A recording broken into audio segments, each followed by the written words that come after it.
Hello, everybody, and welcome to another session of Ask the Expert. Today, we are going to dedicate the time and the day to MyHeritage Collection Catalog.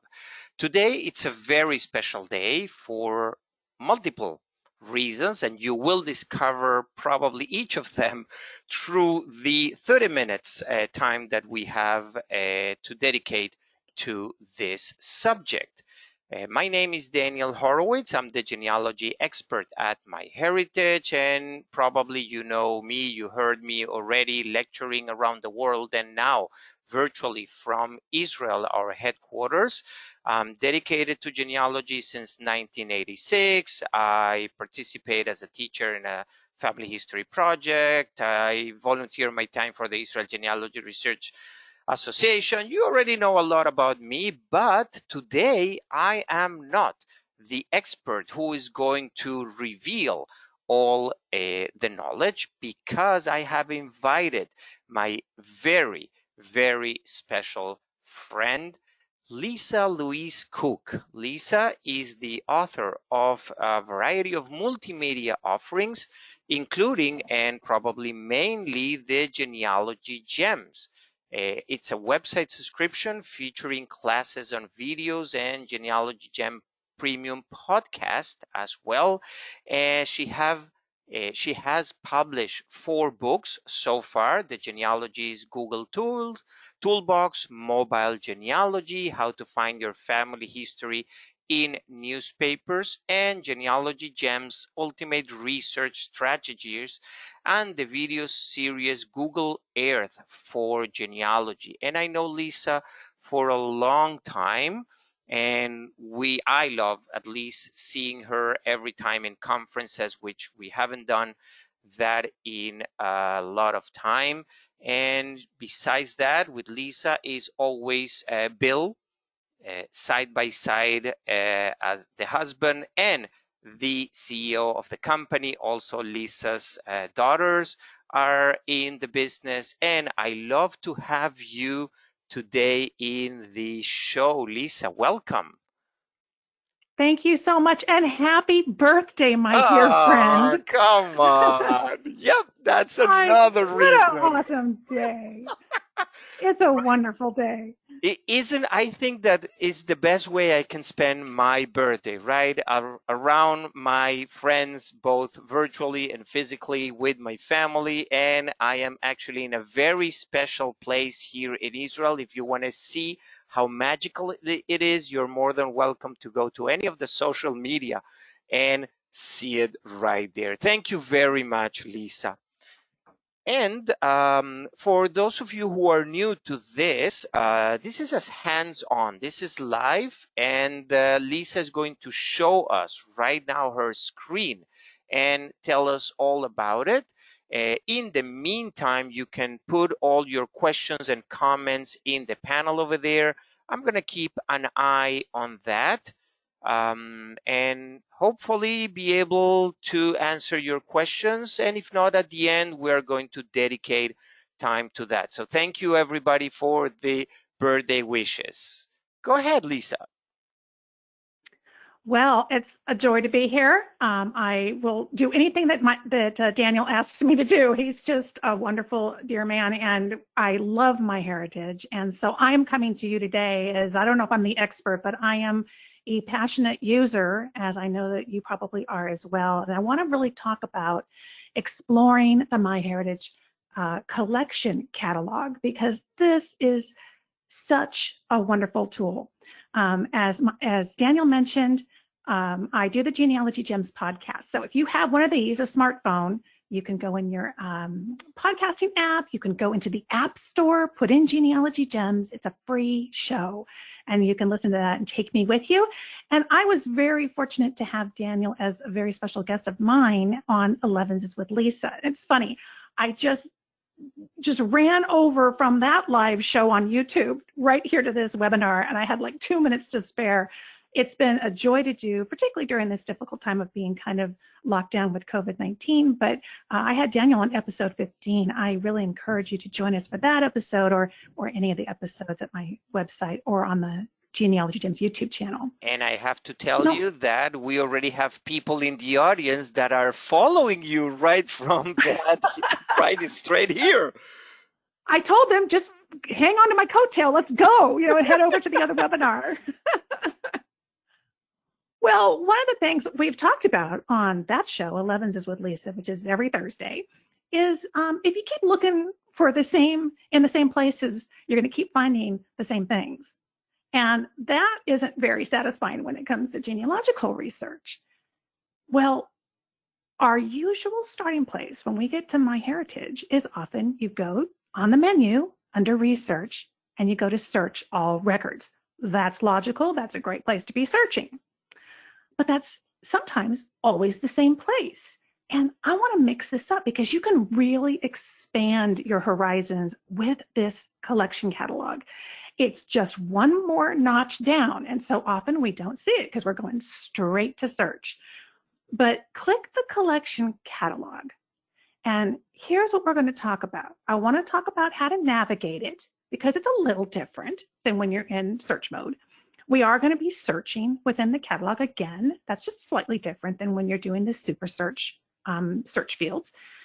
I want to help you find more sources and to realize there is so much more in there that may not be popping up in your regular name searching. And then I want to show you how to take what you're finding and sometimes be able to take it even further and expand on it. So the benefits of starting with the collection catalog rather than going straight to search is that, again, you may spot collections that you didn't even know about. I got to tell you, I'm going to share with you one that I found in just putting this presentation together, and I had no idea it was over at MyHeritage. Also, one of the benefits is that filtering is there, and it's really easy, helps you zero in on what you want, and it really focuses that filtering on the catalog. And you can see what's been updated very easily as well. So I love that they mark, hey, this is newly updated, and they give you dates. And you can also see the size of the collections, which gives you just that much more information about how much is there and what you maybe should be looking for. So let's start with the filtering. So we are on the collection catalog page, and on this left-hand side, you can see that there are lots of different kind of categories or filters. The first section towards the top, this is filtering by category. I really like this.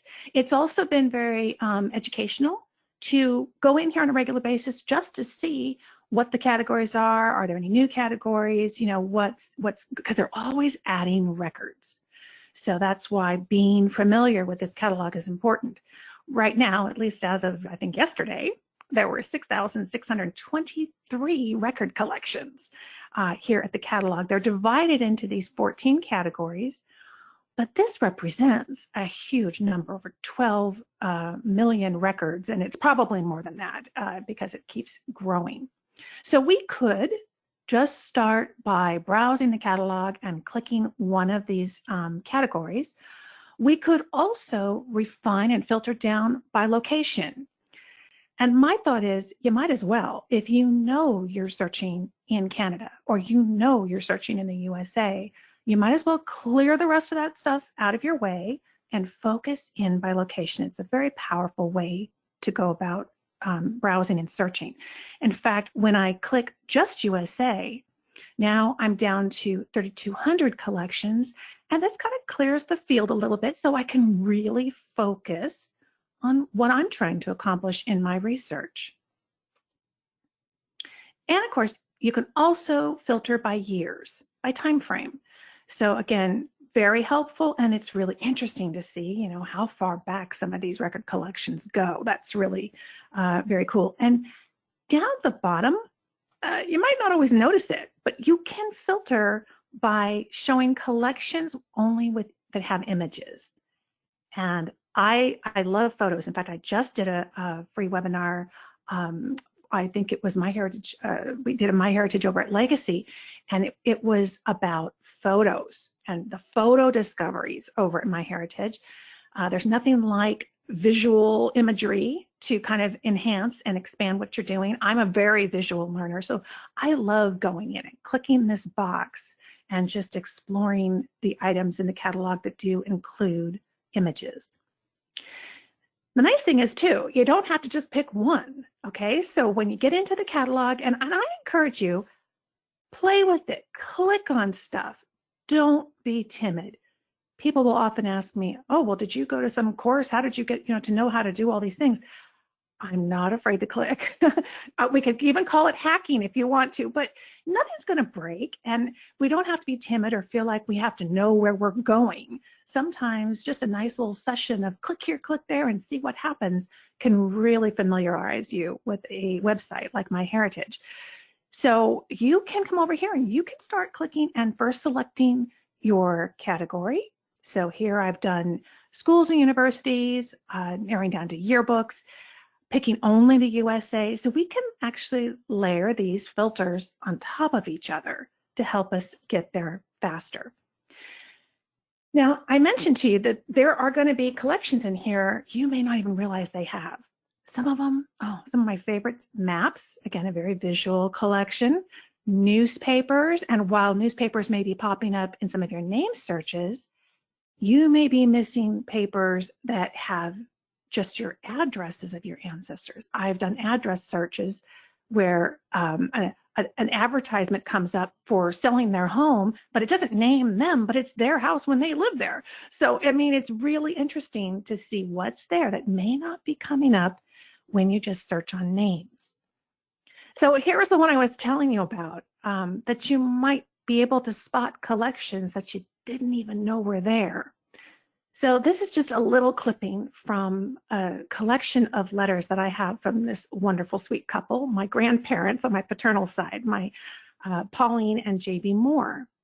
And they lived through the Great Depression. They got married in the early 30s. They were in Oklahoma. And in Oklahoma, you can imagine with the Dust Bowl and all, there was not much work. And so J.B. hit the road, and he wrote these letters as he traveled the United States, working, looking for work, and working on projects. He worked on the Moffat Tunnel, the building of the Moffat Tunnel, and also he and his brothers were involved in the building of Hoover Dam. So there were 4 more brothers, and they really traveled the country to do whatever it took to work hard and make the money that they needed to send home. So I've always had those. In fact, I've had those letters for many, many years, and it's really been in the back of my mind. I wish I could know more about that. I love the fact that he wrote to her. But guess what happened is I went to the collection catalog. I come over here and I see, okay, well, let's look at histories, memories, and biographies. Now that's an area I hadn't really explored much. I'm going to click USA just to filter it down. And look what caught my eye. Hoover Dam. Oh my gosh, MyHeritage has a collection about Hoover Dam construction workers from 1929 to 1936, just the time that the Moore brothers were there. So I clicked through. Now we've got our search field. I just put in Moore. I just want to see any Moores that are working. And there they are. His brother Earl. So there was Earl, there was Doc, there was Elsie, and it's been amazing. So I started clicking through, and I tell you, I almost didn't finish putting this presentation together because I just wanted to spend the next 3 hours going through these. Now, this is like an index. It's referring to, it's a compilation that was done. It's referring to a reference book. And so there's lots of great information here on how to then access additional records. And there were many Moores and more entries in this document. So we can scroll through this, we can save this record. When we look in the upper right-hand corner, you can see what the collection is about. You can do a manual search. It says no additional records found. I want to look at, well, search this collection. What more can you tell me? Oh, so Judith Sattler Irons put this together. There's the title of the book. So this is all really valuable information to try to track down this book, find more information. We can go back to our search results and continue on from there. So I was thrilled. Just a little bit of browsing finds me a resource that I did not know existed, and that is going to lead to many wonderful happy hours of researching. So being my specialty is in particularly anything technological in terms of working with genealogy and Google search. I've written a book on Google search, the Genealogist Google Toolbox. And so my thought was, when I found this collection, I'm going to Google this. So I copied the title of the book, and I just went over to Google and I ran a search on it because I want to learn more about this. And sure enough, if we just paste this into the Google search box and run a search,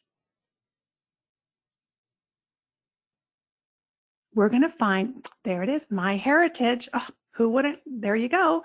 So that's the collection and the index that's over at MyHeritage. Turns out somebody's been selling copies of the entire manuscript, the book, on eBay. Look at this, over at Google Books. If we click that, they have it cataloged as well. Now, as you can see, it's not fully digitized. So there's some kind of a restriction on this book, probably because it's not that old. But if you click to the new version of Google Books, you will see if there are any other editions. So there aren't in this case, but that's okay. If we click Get the Book, you can see maybe where you can purchase it. You could put in your zip code, and you could search WorldCat and see if maybe there's a place where I could borrow the book. We can also go back and even get a source citation for that book, a complete one, by clicking Create Citation. So Google Books has all these books listed, whether they have them digitized or not. And this has just been a wonderful companion partner to all the work that I do at MyHeritage in finding books. And of course, there is the author's website as well. So MyHeritage leads me to this that I never would have found otherwise, just through my regular Google searching. And she's a wonderful resource.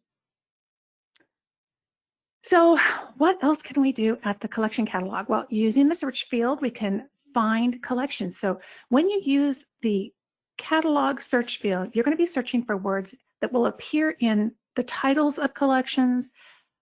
Search for categories by keyword. You can search for words that may appear in the description. So notice that when I search for registers, I am getting a collection that says admission registers. So that's in the title, but I'm also getting it in the description at the top there for a title that did not include the word registers in the title. So this is really nice. It's going to be able to find things, even if the title isn't calling it that, that may be a word, an important keyword within the description. Here under, once I've filtered, if I filter down to yearbooks or school and universities, then I can use that search field to search for a location like Pennsylvania specifically, or a surname, or whatever it is that I am looking for. Now you will want to be able to clear your search. So I just wanted to show you, again, maneuvering around in here. Here's our registers search that we did. We've got 157 collections. If I wanted to do a different search, I need to click Clear Search. I like doing that. That way you know you're always back at the top level of the catalog with all collections available for your new search. So rather than running the search, leaving it with the 157 collections, and then going back into the keyword search, you're going to find you're not going to get everything. Clear that search. It's just a nice, good habit to have to make sure that you're really scouring the entire catalog. And here, let's do a little bit of navigation. So over here on the left-hand side, I'm selecting directories, guides, and references. I'm going to narrow down to USA, and you can see I could even go down to which century I wanted to search within. Here's US city directories. When I click that, now I've got my search field. I can search within this collection.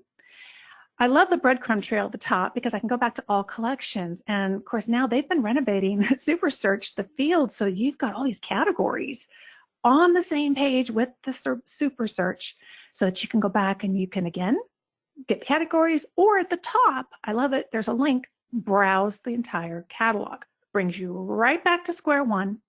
And now we can click the next one and move from there. So all pages, whether you're going to go through the breadcrumb trail at the top of the page, or you want to use this wonderful, convenient categories list on the right-hand side, where at the top you will find the link. It will take you back to the collection catalog. You can always get where you need to go. So we covered it very quickly, and you may have some questions, which I am going to be happy to answer. But we talked about navigation. Don't be timid to navigate your way around. Click things, follow the breadcrumb trail, get familiar with how it moves around. And of course, through our searching, now we have not only the search field that the catalog provides for us, but we have the filters, so we can capitalize on those and then go do our keyword search and find more sources. I hope, if nothing else, you come out of our 20, 30 minutes here together thinking, I got to go back and I got to take a look at that collection catalog and see what I have been missing, because there are so many wonderful sources in there that may not be popping up in your everyday searching for a variety of reasons, just because of whatever it is we're asking for. And like me, you might find something that you just go, wow, this is going to be a wonderful day for genealogy research now that I have found this new collection. And take what you want, what you find, and see if you can capitalize on it. Do you want to obtain a copy of the book? Do you want to borrow it from a library? Do you want to see more about the author of the collection?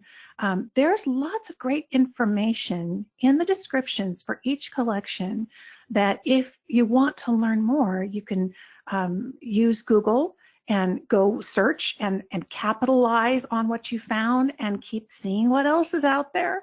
And it all works together. And again, like I mentioned, the book tells you all the search strategies for that.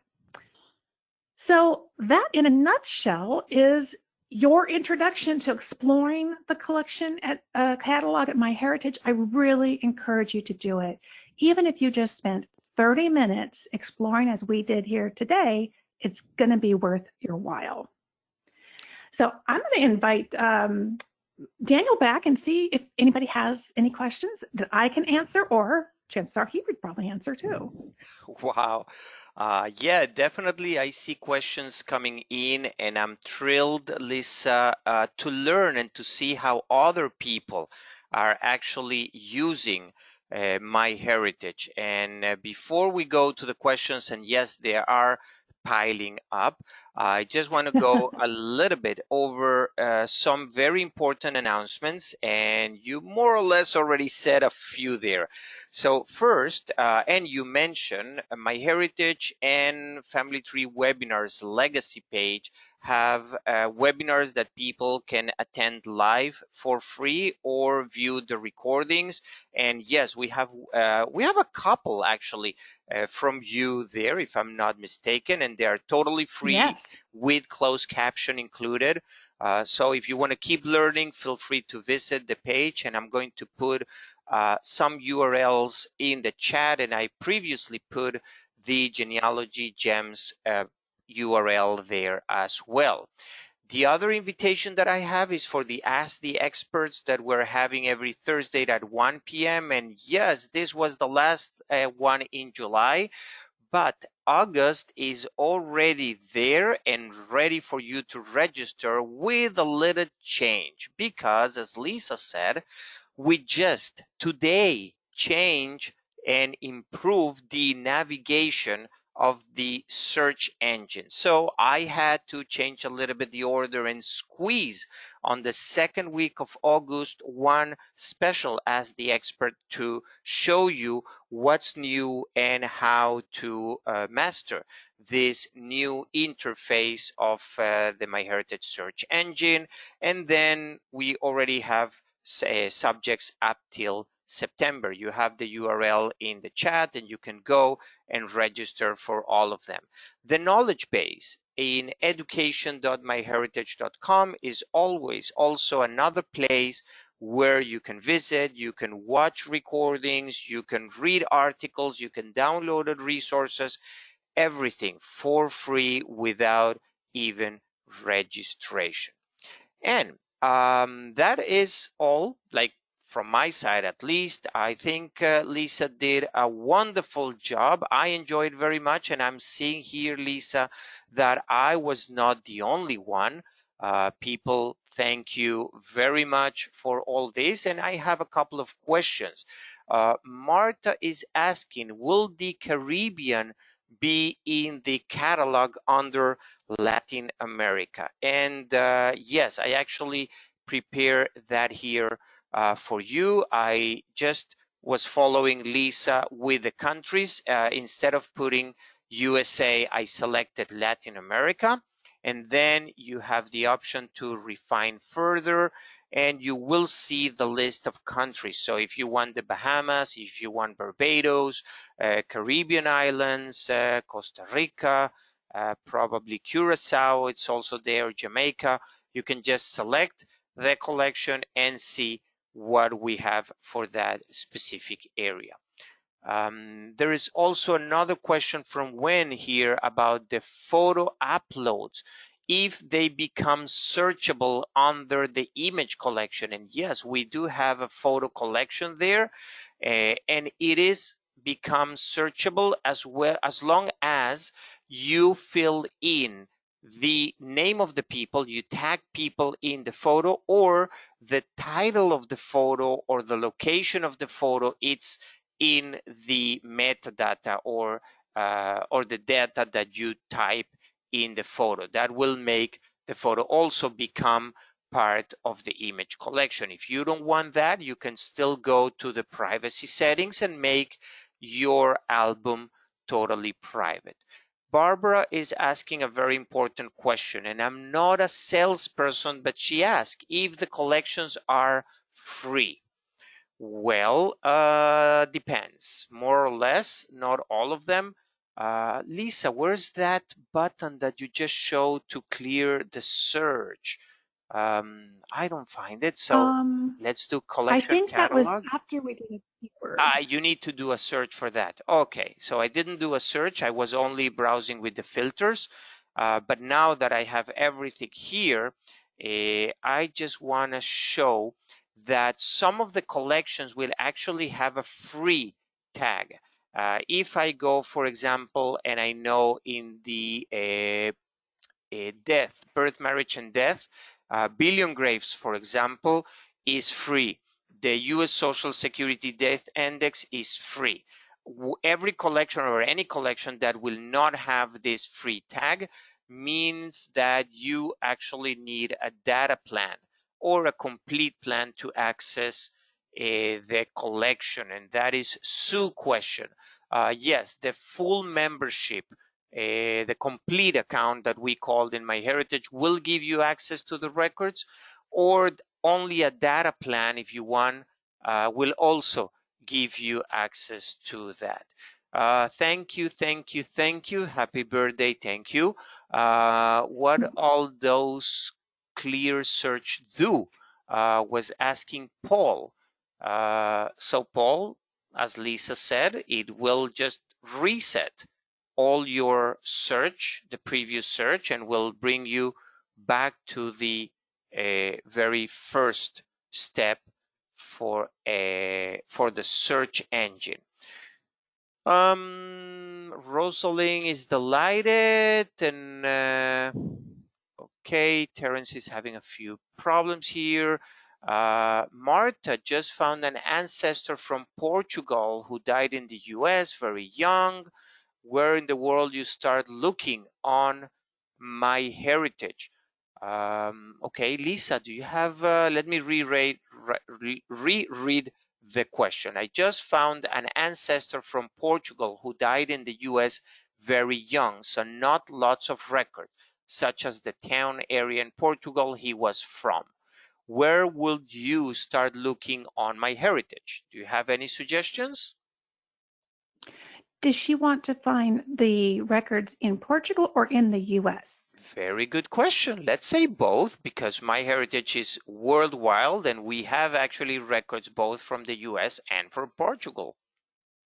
Right. So if we wanted to approach it from the catalog, I would come up and first thing filter down to USA. And are we showing your screen or my screen? My screen, but let's pass to Yeah, you your. could do it. Okay, yeah, I'm following whatever Yeah. you tell me. So if we come up here and we go to under refine by location, click USA first. Mm-hmm. Now, here's the challenge. She doesn't know where he came to in America. Is that correct? See, there's probably some more information Well, we would need. she said that he died in the US, very young. Okay. Very young. And then maybe that's all she knows. Mm-hmm. So in that case, we might want to click on birth, marriage, and death because we're Okay. in the USA version, right?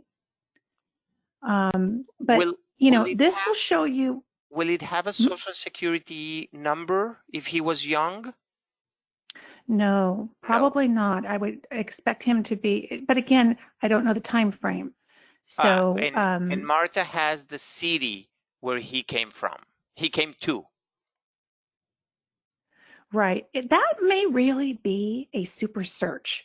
I would approach that through super search and use the fields rather than necessarily going through the catalog. To me, the catalog is either to explore what's available in particular areas, in groupings, but Like with just so little information. in the Yeah, I search would. engine with the name, and I will not even put a place for I the agree. first one. Probably if you need to refine that search, I will put Portugal, because even if he's in the States, he may have written someplace that he was coming from. Yes. Portugal. Oh God, look at the time. Northern California. Okay. Does MyHeritage have all graves in Israel indexed? Is asking Irene. Irene, all is a little bit big. I will say about 95, 98% of all the tombstones, yes, are indexed and are available and for free in MyHeritage. Okay, so Lisa, thank you very much again for being here with us today. I really hope that you have enjoyed as much as I did, and I hope the whole audience also enjoyed. And if you still have questions, you're more than welcome to visit the frequent asked questions section under myheritage.com/help. And hopefully all your questions are going to be answered over there. In the meantime, please take very good care of you and your family. Lisa, give please my best regards to all your lovely family, and everybody just keep doing a little bit more of genealogy. Yes, thank you so much, Daniel. Thank you, everyone, for joining us. And Bill says hi, Daniel. Hi, and goodbye, everybody. Bye-bye.